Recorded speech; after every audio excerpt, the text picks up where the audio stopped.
Oke, dengerin gue kalau misalkan kayak lu sekarang ada di tahap mau fokus on one section, one department di hospitality industry seperti yang udah gue jelaskan sebelumnya. Dan ini gue ada tips lain buat lu kalau misalkan lu ada di fase untuk menentukan one section on one department yang akan lu ambil itu, ini ada tips selanjutnya. Nah, tips ini berkaitan dengan hal yang tentu ada di seluruh umat manusia yang ada di dunia ini. Yaitu apa? Yaitu ini, weakness.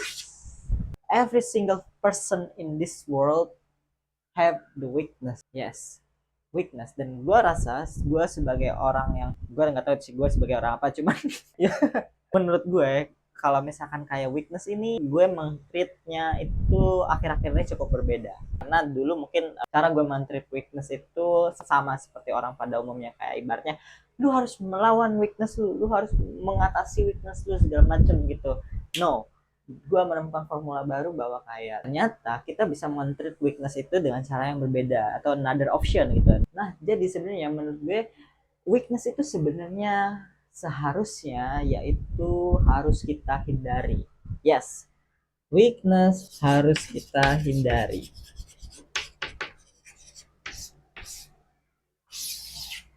dimanapun itu. Nah, kalau misalkan kita berbicara di hospitality industry, kita langsung loncat ke bagian operasional atau back office lain gitu. Nah, seperti apa nih? Jadi yang seperti gue bilang, kalau weakness tuh ada di seluruh insan umat manusia. Kayak ibaratnya lu tuh weaknessnya itu adalah lu apa ya?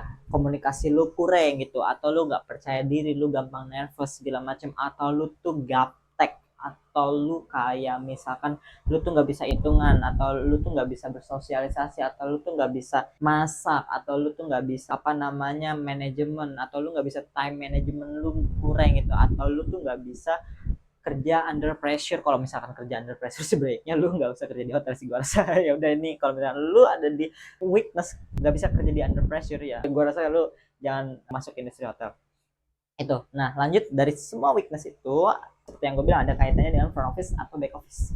Kayak ibaratnya ya adalah beberapa weakness yang pada umumnya ada pada setiap manusia gitu. Nah, kalau misalkan kita ambil salah satu contoh gampangnya adalah komunikasi gitu. Kalau misalkan kayak gue tuh ternyata weakness gue komunikasinya tuh kurang gitu, komunikasinya gue tuh gagap atau nervous, malu karena gue adalah berasal dari keluarga yang broken home atau segala macam, dan gue nggak punya keluarga yang mengajari gue atau teman gue, dan gue nggak ditemenin karena sesuatu, jadi kayak gue ngobrol pun nggak bisa, atau gue jarang nongkrong segala macam. Nah, itulah intinya, penyebab-penyebab di belakangnya kan pasti banyak. Cuman pada outputnya adalah berarti komunikasi lu dalam kurung itu jelek, atau ya jelek gitu, nggak kurang baik atau ya jelek gitu. Nah, kalau misalkan lu tahu secara langsung bahwa komunikasi lu itu jelek, ibaratnya komunikasi lu jelek, lu gua saranin kalau misalkan tetap mau masuk industri hotel, lu gua saranin jangan masuk ke yang departemen atau bagiannya itu tolak ukur utamanya atau apa namanya senjatanya itu adalah komunikasi. Walaupun kayak misalkan kayak FO atau FB atau concierge segala macam, lu harus menghindari hal-hal tersebut gitu. Walaupun memang komunikasi mau itu di semua departemen ya tetap dibutuhkan, cuman skala kebutuhannya itu akan lebih tinggi di bagian sini gitu. Nah, itu maksud gue, kayak misalkan lu udah tahu weakness lu adalah komunikasi gue jelek, dan gue malu banget kalau misalkan kayak ngobrol sama tamu, ketemu tamu gitu segala macem. Nah, bagi gue sendiri, gue saranin lu jangan masuk ke departemen-departemen yang seperti ini gitu. Tentu itu akan menyusahkan lu dan menyusahkan tim lu gitu. Gue bilang itu akan menyusahkan tim lu juga. Karena apa? Karena kalau misalkan lu nggak bisa solve one case gitu, ya lu akan ngoper ke orang yang lain. Sedangkan orang yang lain punya one case, jadi dia punya double case gitu. Gue rasa lu jangan seperti itu. Nah, itu adalah formula baru yang menurut gue harus kalian terapkan. Kalau misalnya komunikasi lu ternyata jelek dan emang ternyata lu sukanya kerja di office atau di back office gitulah, ibaratnya pegang laptop, atau lu tuh agak cukup melek teknologi segala macam, walaupun mungkin dalam kurung teknologi lu tentang Excel atau Word segala macam lu tuh nggak jago banget gitu, tapi kan at least lu udah belajar basicnya atau udah tau lah, atau mungkin lebih bagus kalau misalnya udah familiar gitu. Nah, kalau misalkan lu ada di komunikasi, mungkin lu bisa ambil di bagian back office gitu. Walaupun sekali lagi gue bilang di back office pun nggak menutup kemungkinan lu harus tetap komunikasi gitu. Nah, cuman masalahnya di sini adalah kalau misalkan kayak lu ibaratnya udah tahu komunikasi lu ini jelek, ibaratnya nilainya adalah -3 gitu komunikasinya itu. Nah, kalau misalkan kita compare lagi satu apa ya, ibaratnya teknologi atau apa ya gue bilangnya, teknologi atau apa ya, paperwork lah kali ya, atau apalah gitu lah segala macam, atau laptop lah, atau teknologi lah gitu ya,